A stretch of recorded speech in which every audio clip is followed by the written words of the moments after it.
հստակորեն արձանագրվեց, որ Քոչարյանի, Կարապետյանի և Ծառուկյանի ղեկավարած ուժերը որդեգրել են Հայաստանի և Ադրբեջանի միջև հաստատված խաղաղությունը վերանայելու քաղաքականություն,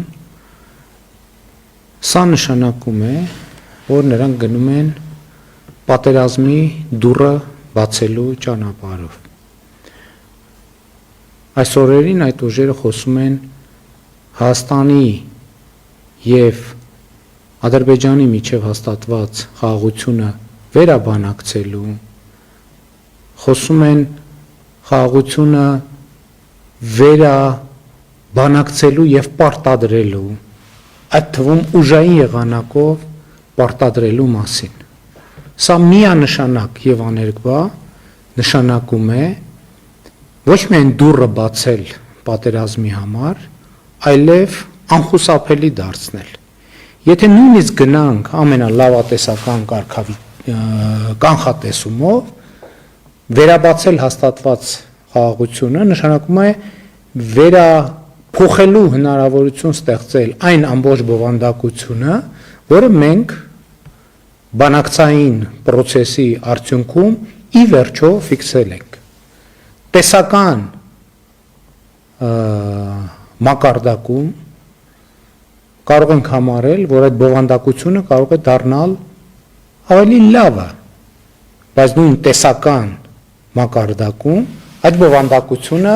կարող է դառնալ ավելի վատը, բայց շատ ավելի հավանական է և էլի, եթե նույնիսկ չգնահատենք տեսական մակարդակում, այդ բովանդակությունը ամբողջությամբ կարող է փլուզվել և ինչպես այս թվարկումը պարզ ամենաչեզոք վիճակագրական թվարկումը ցույց է տալիս, այսինքն երկուսը ընդդեմ մեկի մի հնարավորություն կա, որ այդ բովանդակությունը կարող է լավանալ և երկու հնարավորություն կա, որ այդ բովանդակությունը կարող է վատանալ, ընդ որում երկու, այսինքն մի հնարավորություն ընդդեմ երկու հնարավորության, և այս երկու հնարավորության դեպքում էլ զարգացման տրամաբանությունը տանում է դեպի պատերազմ։ Սա մենք պետք է շատ հստակ արձանագրենք, որովհետև հաստատված խաղաղությունը մի կողմ դնել, այդ նշանակում է բացել պատերազմի դաշտը առավել ևս այն խոսույթով, որ Քոչարյանի, Կարապետյանի և Ծառուկյանի ղեկավարած քաղաքական ուժերը այսօր գրեթե ամենօրյա ռեժիմով բարձրաձայնում են և որդեգրում են և հանդես են գալիս այդ դիրքերից։ Սա է պատճառը, որ մենք ասում ենք, որ այս խաչմերուկը պատմական խաչմերուկ է։ Հայաստանի և Ադրբեջանի միջև հաստատված է խաղաղություն, մենք հաստատել ենք այդ խաղաղությունը, ինչը նշանակում է ամուր փակել ենք պատերազմի դուռը։ Հիմա իմ նշած ուժերը փորձում են բացել այդ դուռը և դա միանշանակ ճակատագրական սպառնալիք է Հայաստանի Հանրապետության անվտանգությանը։ Ընդ որում, խոսելով երաշխավորների մասին, ինձ համար ակնհայտ է և ցանկացած անաչառ դիտորդի համար ակնհայտ է, որ այդ խոսույթով ընդամենը բացվում է մեր տարածաշրջան և մեր երկիր խաղաղապահներ մտցնելու դուռը, իսկ թե ինչ հետևանքի է բերել խաղաղապահների գործունեությունը մեր աչքի առաջ, մենք դա բոլորս տեսել ենք և նույն փոცხի վրա երկու անգամ կանգնելու առաջնորդող ուժերը միանշանակ և աներկբա պետք է մերժվեն։ Ամփոփելով ուզում եմ ասել հետևյալը. եկեք չմոռանանք, որ մենք ունեցել ենք անվտանգության երաշխավոր, ընդ որում անվտանգության երաշխավորի պարտավորությունները դե յուրե շատ հստակ և շատ մանրակրկիտ ձևակերպված են եղել, ես այդ փաստաթղթերը տասնյակ անգամներով եմ կարդացել, բայց այդ մեխանիզմը չի աշխատել եւ նման մեխանիզմները չեն աշխատում եւ պատմությունը, այդ թվում հայ ժողովրդի պատմությունը, դա է ցույց տվել։ Խաղաղությունը Ադրբեջանի եւ Հայաստանի միջև հաստատվել է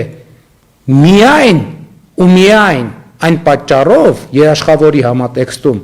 որ մենք հույսներս դրել ենք ոչ թե երաշխավորի, այլ ինքներս մեր վրա, դա համարել ենք մեր խնդիրը եւ մեր լուծելու խնդիրը։ Եվ ընդհակառակը, երբ որ մեր մտածողությունը եղել է երաշխավորային, պայմանական ասած, մենք մտածել ենք, որ ահա կա երաշխավոր եւ նա պիտի լուծի հարցերը, կամ մենք այդ հարցերը պետք է լուծենք դրա միջոցով, ամեն անգամ դա մեզ բերել է էսկալացիայի, դա բերել է սրման, դա բերել է պատերազմի, դա բերել է կորուստների։ Հայաստանի եւ Ադրբեջանի միջև խաղաղությունը հաստատել ենք ծանր կորուստների գնով, բայց մենք դուրս ենք եկել պատմական նոր հանգրվան, երբ մենք գոյատևման օրակարգը փոխարինել ենք զարգացման օրակարգով, եւ բոլոր նրանք, ովքեր ուզում են բացել խաղաղության վերանայման դուռը, անխուսափելիորեն մեզ հրում են, մեզ փորձում են հրել զարգացման ժամանակաշրջանից դեպի գոյատևման ժամանակաշրջան, ընդ որում բոլոր այդ դեպքերում մեր պատմությունը ցույց է տվել, որ մենք գոյատևում ենք ոչ թե մեր հայրենիքում, ոչ թե մեր պետությունում, այլ օտար պետություններում։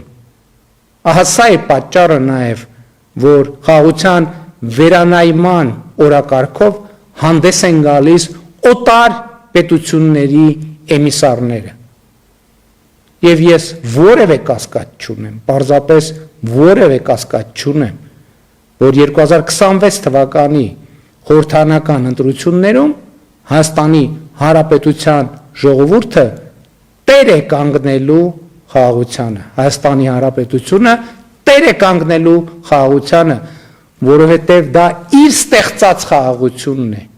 իր զրկանքների, իր տառապանքների, իր կորուստների, իր մտածումների, իր վերանայումների գնով ձեռք բերված խաղաղությունն է։ Սա քո խաղաղությունն է, Հայաստանի Հանրապետության հարգարժան, սիրելի, հարգելի քաղաքացի, եւ դու պետք է տեր կանգնես քո խաղաղությանը, քո պետությանը, քո անկախությանը, քո ինքնիշխանությանը, փառք նահատակներին եւ կեցցե Հայաստանի Հանրապետությունը։ Սիրում եմ բոլորիդ, հպարտանում եմ բոլորովդ եւ խոնարհվում եմ բոլորիդ առաջ։ Խոնարհվում եմ մեր բոլոր նահատակների ընտանիքների առաջ եւ ծնկի եմ գալիս մեր բոլոր նահատակների առաջ։ Հայաստանի Հանրապետությունը ուժեղ, զարգացած, խաղաղ, անվտանգ, ամենամեծ հարգանքի տուրքն է մեր բոլոր նահատակներին։